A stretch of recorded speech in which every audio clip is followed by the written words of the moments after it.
For decades, the gaming industry has been locked in an endless race for more power, better graphics, higher resolutions, bigger worlds, and more realistic detail. Every new console generation is marketed as the next leap forward, the next technical milestone that will bring games closer to cinema. But while Sony and Microsoft have spent years escalating the arms race, Nintendo has been quietly doing something very different. They've chosen not to compete in power. Instead, they've doubled down on something much harder to measure: fun. And that choice has shaped one of the most unique and successful identities in gaming history. Before art direction, before world design, before story, and long before graphical power, Nintendo focuses on the feeling of play itself. They design around interaction, how movement feels, how buttons respond, and how even the smallest mechanic sparks curiosity or joy.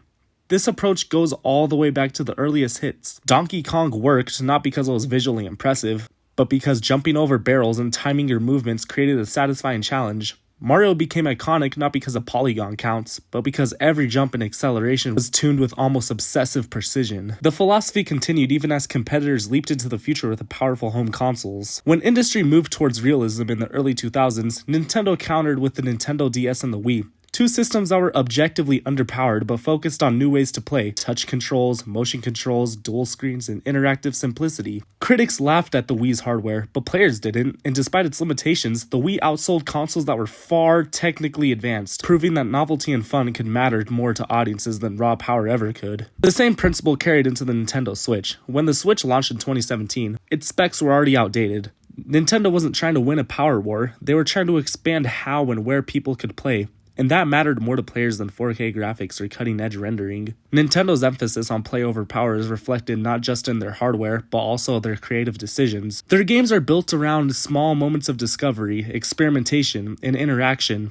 In Breath of the Wild, the joy comes from physics systems that encourage you to play with fire, wind, metal, and movement in ways the games don't explicitly tell you. In Mario Odyssey, it's the creativity of controlling enemies with Cappy. In Splatoon, it's the chaotic satisfaction of swimming through ink. These ideas aren't driven by graphics, they're driven by imagination. But Nintendo's philosophy also means accepting limitations.